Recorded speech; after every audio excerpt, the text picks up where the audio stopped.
Howdy folks, welcome back to another edition of World in Flames Collector's Edition, Days of Decision 3, Combined Game Playthrough number 2.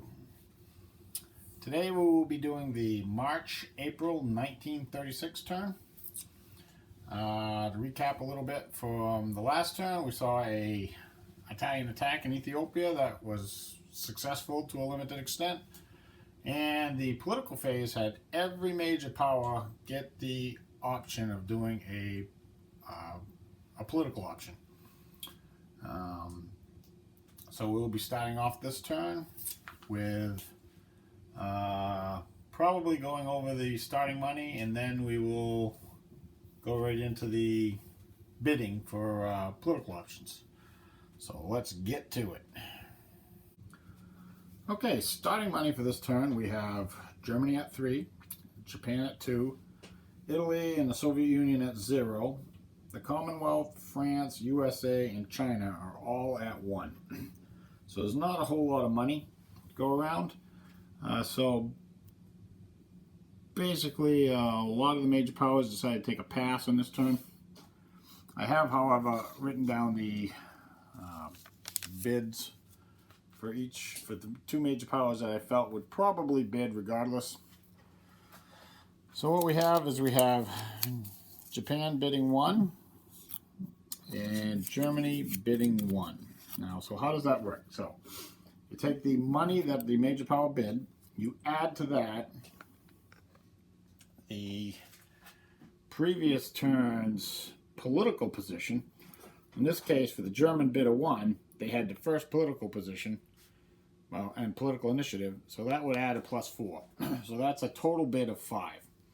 Japan bid 1, they're in 6th position, so that would add another 1 to that, so that would be 2. So they're ranked, highest gets first, the next one gets second. If there's any ties, the ties will be broken by the political effectiveness. So whoever has the highest political effectiveness will win any ties. If two major powers are tied in political effectiveness, then it goes back to what order they're in over here. So with two bids, we have Germany coming in at 4, they're going to get first place. And Japan coming in at 2, they're going to get second place. And the last card marker goes over Germany, and the last card marker goes over Japan. So we're only going to have 2 countries try to play political options this turn. So now the rest of these non-bidding powers are going to be ranked according to what their political initiative pluses are. So here we have Italy and the Commonwealth are both at +3. So we have our first tie. So we go over here and we look. Italy's political initiative, I believe, is a 3. And you can also see that the Commonwealth is also a 3. So they're tied in political effectiveness. In that case, we go back over to the initiative track, and it's in the order that they currently are. So the Italians will be 3rd, the Commonwealth will be 4th. We also have a tie between France and the Soviet Union. So we'll go back over to the political effectiveness track. Here we see that the Soviets are at a 4, but due to the London Naval Treaty, 1 is subtracted from that, so that gives them a 3. The French are a 3 as well. So in effect, they're both tied. So the political initiative will be in the current order that they're in. So the French are going to be 5th. The Soviets are going to be 6th. The US as a +1 will be 7th, and China at 0 will be 8th. So that's the current political initiative. Let's see, Germany's up first, so let's go and take a look at what the Germans want to do. I'll come over here.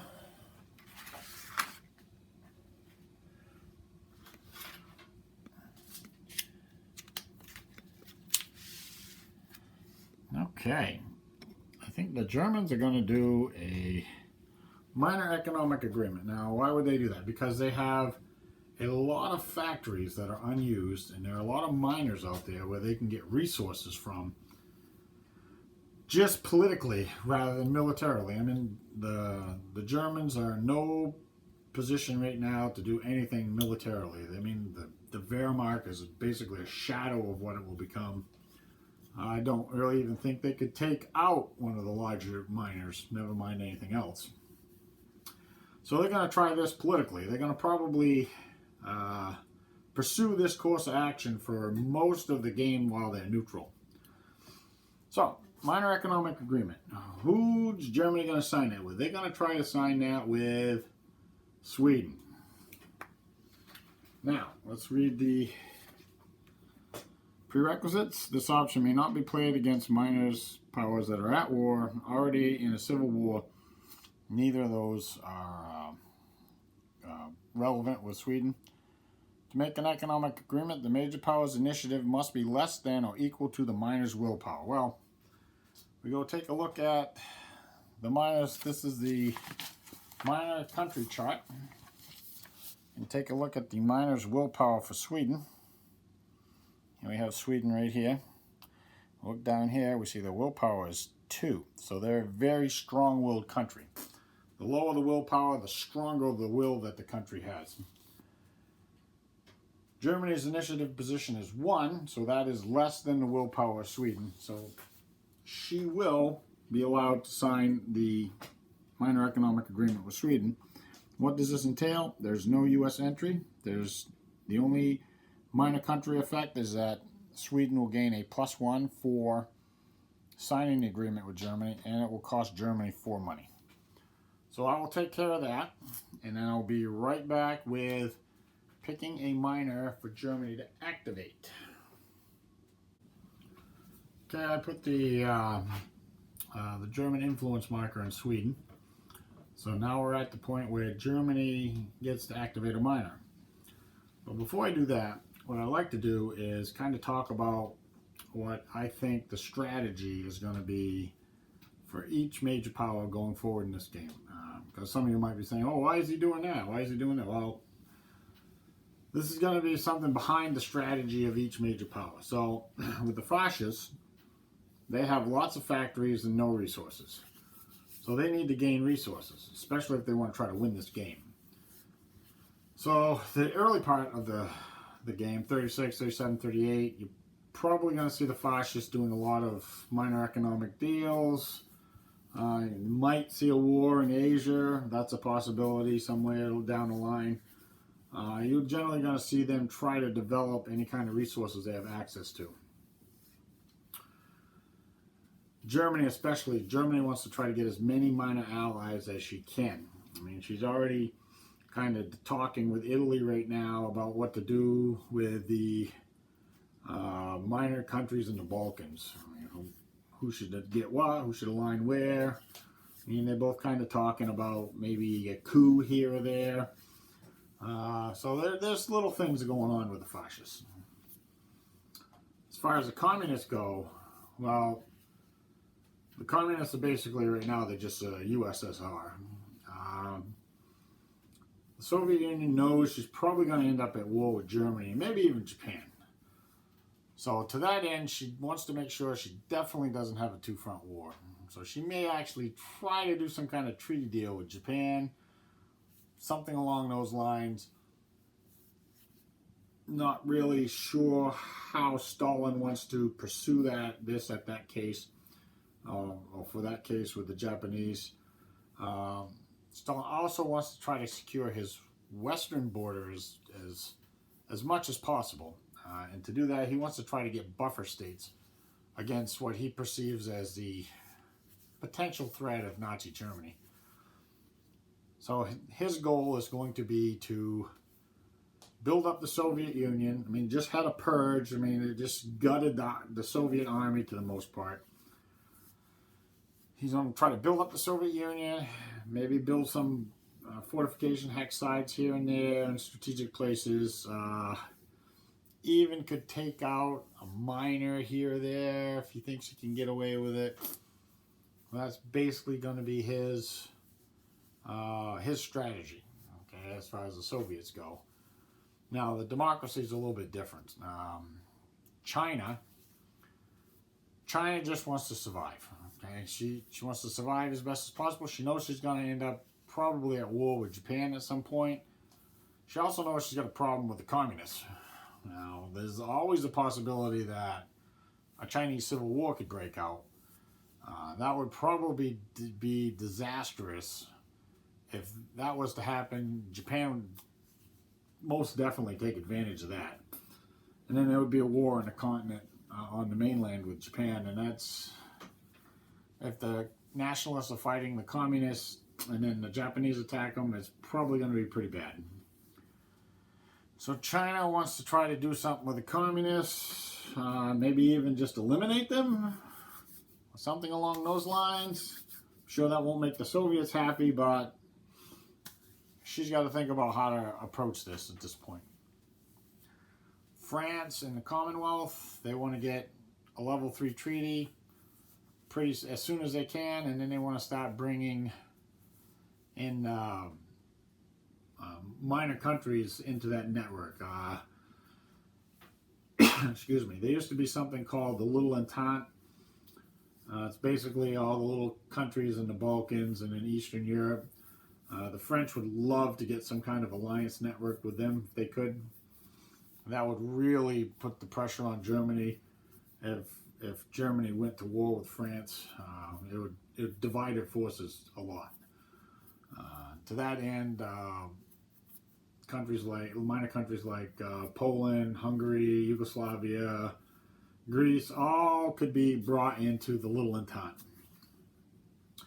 United States, well, the United States is really very neutral, a neutralist country right now, so not really going to see them get involved in anything until U.S. entry against the fascists reaches a certain point, which I've predetermined. When that happens, then you're going to see the U.S. Start trying to take action. The only thing the U.S. might do right now is she might sign some treaties with France and Great Britain, try to take advantage of the free trade bonus. I don't know if it's worth it or not. I'll have to go and run the numbers.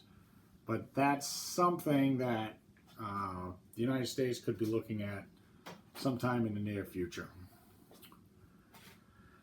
All right, that sounds like basically, I hope that sounds basically like what the game is going to kind of move towards as far as each faction is concerned. Okay, I'll wrap that little part up right now, and we'll continue with the turn as it's going right now. So we're on Germany. Germany gets to activate a minor at this point. Oh boy, I don't really see a whole lot that the Germans can activate that's really worthwhile.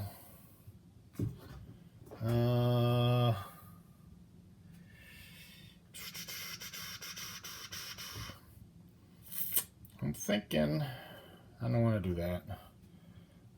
I think we might activate Turkey. Get out of the glare here.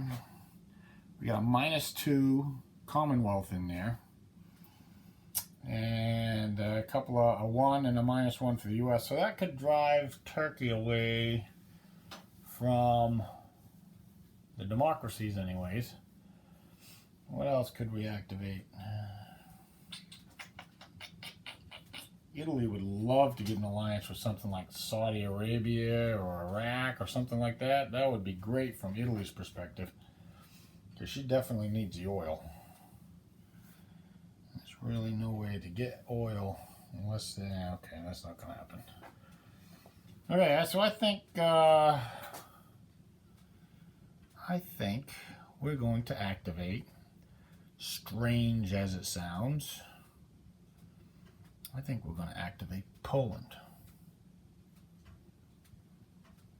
So we'll grab the post. We have 1 German marker there, 1 Soviet, and 2 Commonwealth. So let's grab the markers. We'll head over to the status display. Here we are. Put the markers out. We have a 1 Soviet, a 1 German, and a 2 Commonwealth. Oops, that's not supposed to be there. Okay. Alright, so now here's the Polish marker. And we see that Poland has an alliance with both France and Germany. So what that does is that adds 1 to the cost whenever Poland moves away from either France or Germany. So first we'll do the Soviet. It costs 2 to move a hex. So if we go from this hex to this hex, which is away from the Soviets, would cost 2, so the 1 marker does nothing. 1 for Germany, again it's going to cost 2 to go to this hex, and an additional 1 for moving away from France, so it would be actually 3. So the German 1 marker is blown off. The Commonwealth 2 marker, okay, Commonwealth is over here, so the hex costs 2.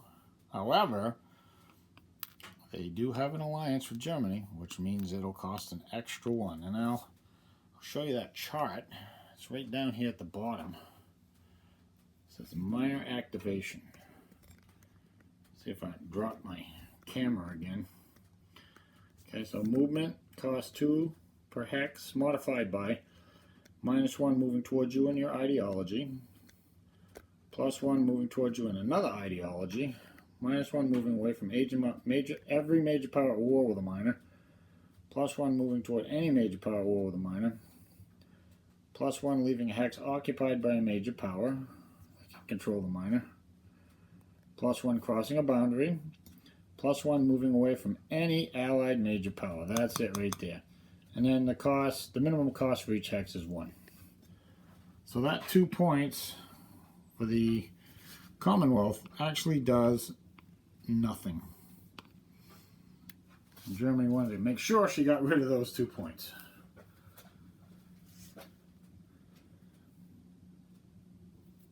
So after paying the money, Germany is now at -2.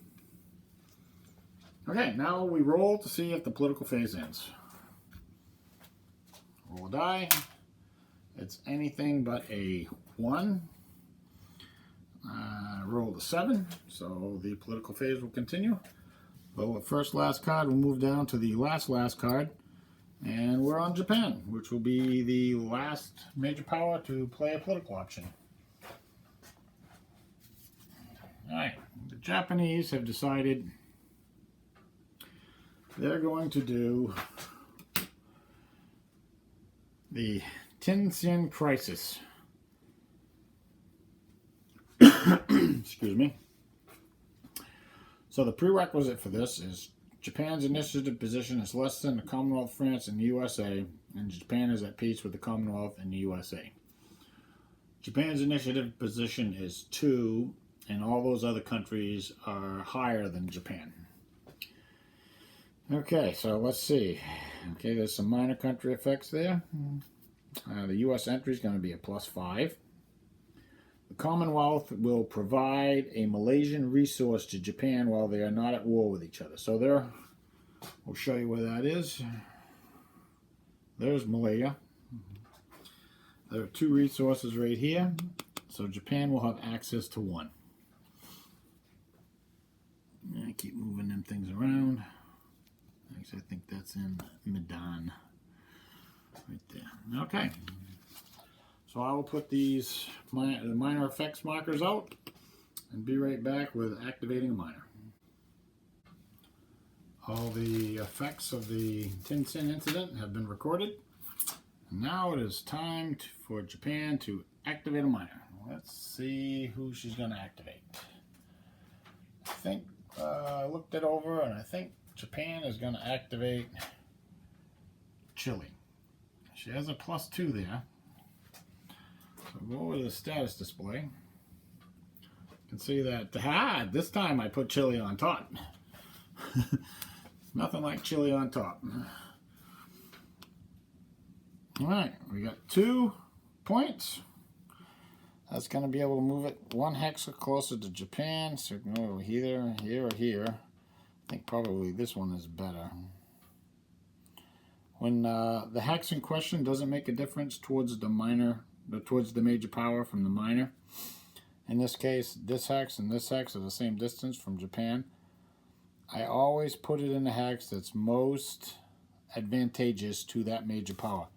Putting it here actually puts Chile closer to the Democrats, and the Japanese really don't want that. So they would prefer the Chile marker move to this hex. Okay, so the last card marker is down to the other last card marker, so that's the end of the political phase. I have rolled initiative and I have rolled the weather. Initiative came out something like this. We rolled 4 for the fascists, 7 for the Democrats, and a 7 for the communists. Now with the ideological initiative modifiers, it came out that the fascists and Democrats were tied because the Democrats have a -1 and the fascists have a +2. So they ended up being tied. In that case, the tie goes to the power that has the lowest initiative, I believe. I might be wrong about that, but I think that's how it works. So in this case, the Democrats would break the tie.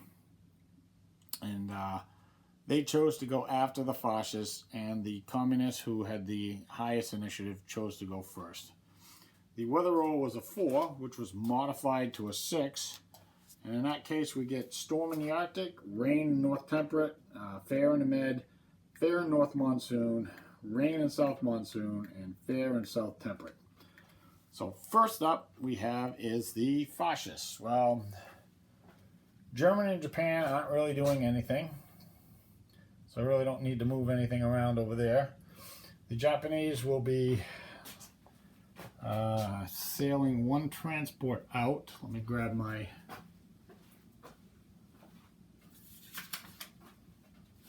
sequence of play. Okay, port attacks, no. Naval air missions, naval movement. So the Japanese are going to sail out a transport. I'm going to embark this artillery. Actually, we're going to embark the infantry corps. Sail it out into the South China Sea. No naval combat, no strategic bombing, no ground strikes, rail movement, land movement, air transport, debark land units at sea. So they will flip their transport. They will debark that 4-3 into Port Arthur. I think that's where they wanted to go. Yeah. Oh, and nope. That's, yeah. We can do that. We can.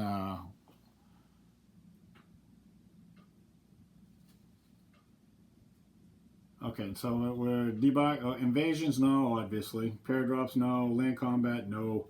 Air rebasing. They're going to rebase this naval air unit. 4, 5, 6 to here. Okay, now that's the end of Japan. Rather than just do them both at the same time, I decided just to do the Japanese. Now, the Italians, they have the same sequence of play they can go through. They've looked at the numbers here. Now, they can get a 4-1 attack this turn. But I think what they've decided is that they would rather have a 5-1 attack. 5-1 is almost a guarantee win without really losses of any sort. So this turn they're going to wait, and you're just going to move this to here. Oh, and okay, he can't move. Not this turn. Yeah, actually I'll just leave him there. He's okay right there. Oh, and so, let's see, this is fair, and I think that terrain effects cost.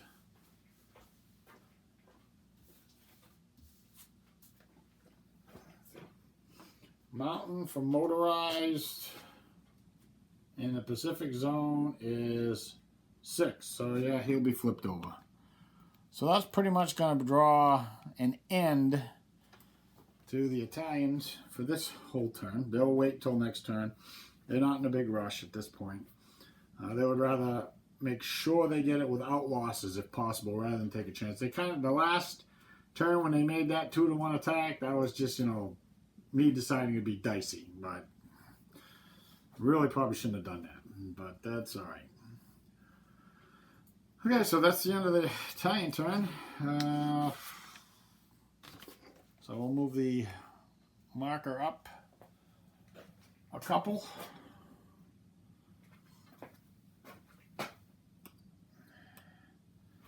the Democrats go, I don't really see anything. Oh, yes, the Democrats, we're going to skip right to rail movement. The French have something to move by rail. They're going to move this unit. This nice 5-3. They're going to move him up to... do I have any place where I can move him? Right here, I think.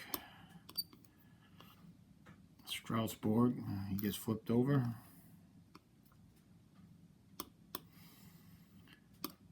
And I think that's going to be it for the French for this turn. Do you have anything else they can go and get? Oh, yes, they do.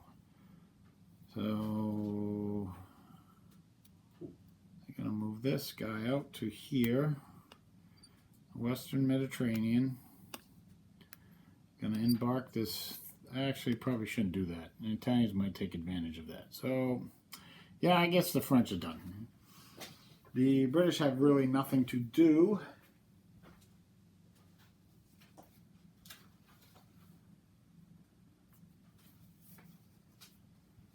I could go get the infantry in Australia, but that's probably, the infantry unit in India, but that's probably not a good idea. All right, I think that's it for the democracies. We'll move on to the communists. The communists have nothing to do. The communist Chinese have nothing to do.